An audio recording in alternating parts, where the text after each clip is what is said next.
The year is 1665, and London is in the grip of a terror that stalks the night, an unseen enemy that strikes fear into the hearts of all who encounter it. As the body count rises, suspicion and fear take hold, and people turn on one another. The city becomes a battleground for survival, and those who escape with their lives are forever changed by what they have seen and experienced. This is the story of how the plague haunted London and changed history forever. We will also answer the question, how deadly was the plague? So make sure to stay tuned till the end of the video. But before we start, remember to subscribe if you haven't so you won't miss out on our upcoming videos. It is July, and the citizens of London are in the throes of summer. The streets are bustling with activity and life seems good. But beneath the surface, a sinister force is at work, the plague, a sickness that has been haunting humanity for centuries. It first appeared in Asia and spread rapidly through the Middle East and Europe. The symptoms were horrific: fever, chills, weakness, and a rash that covered the body in painful sores. And once it took hold, it was almost always fatal. As the weeks go by, the death toll rises and the fear of infection grows. People began to suspect that the disease was being spread deliberately by an enemy, and soon no one was safe from the killer plague. Then came the rats. They seemed to be everywhere, carrying the plague bacteria in their saliva. When they bit someone, the bacteria entered their bloodstream, causing them to become infected. The more rats there were, the more people became ill and died. So how did the plague arrive in London? One theory suggests that it arrived in clothing shipped from Asia.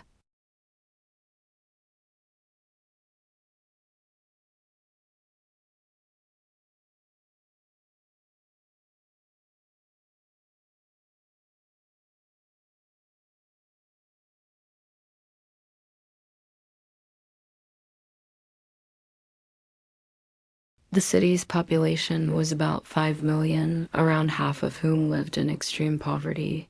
These people lived in overcrowded conditions, which made it easy for the plague to spread. It's estimated that around 25% of population became infected.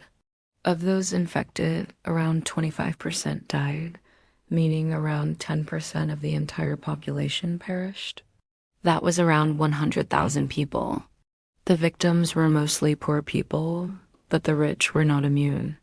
The plague continued to spread until the following year, when it was finally brought under control.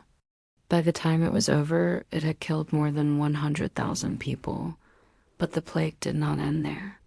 In the years that followed, it continued to reappear, claiming more lives.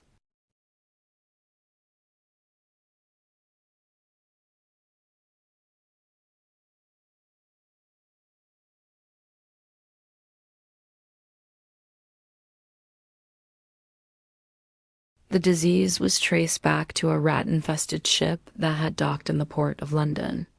The outbreak was eventually brought under control, but it highlighted the fact that the plague was still a threat.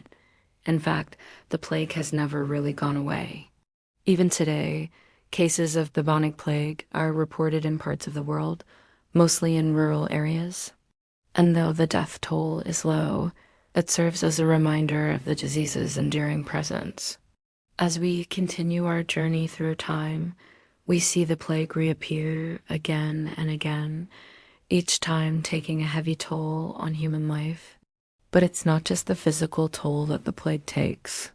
It also has a profound psychological impact on those who survive it.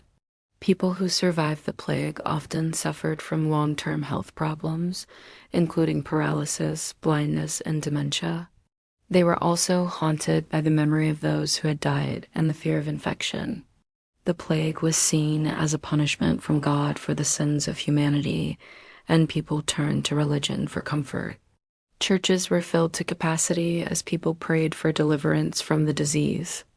But the plague was not the only thing that haunted London. There was also the fear of invasion from abroad. In 1666, just 1 year after the plague had struck the city, London was hit by a devastating fire. The Great Fire of London, as it came to be known, began in a bakery on Pudding Street and spread quickly, destroying much of the city. The fire raged for 5 days, leaving 5,000 people homeless and destroying around 13,000 homes. The people of London were already exhausted from the plague, and the fire was seen as an additional punishment. But it was also an opportunity for the city to rebuild itself. The fire created a need for new housing and new businesses, and this led to the growth of new industries and the creation of new jobs. One of the most famous victims of the Great Fire of London was Samuel Pepys, a member of Parliament and a diarist. Pepys kept a detailed diary of the fire, which provides a first-hand account of the devastation that occurred. His diary entries capture the fear and uncertainty of the time, and they are a valuable historical resource. After the fire, London was rebuilt, but the scars of the disaster remained. The city was left in ruins, and the economy was in sharp decline. Many people never recovered from the financial losses that they had suffered during the fire, and the city was struggling to get back on its feet when the plague returned. And so London found itself facing yet another crisis. The plague and the fire may have happened in different years, but they are linked together in the minds of the people of London. The fire created the conditions that allowed the plague to flourish, and the plague caused the fire to be seen as a punishment.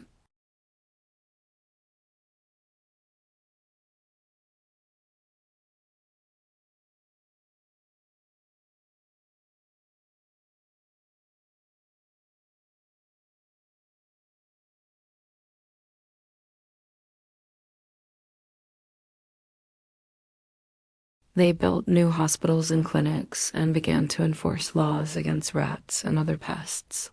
They also began to invest in public education, which helped to raise awareness of the importance of hygiene and disease prevention. These measures were not always popular, as some people saw them as an infringement on their rights or a waste of money. But in the long run, they proved to be necessary and effective.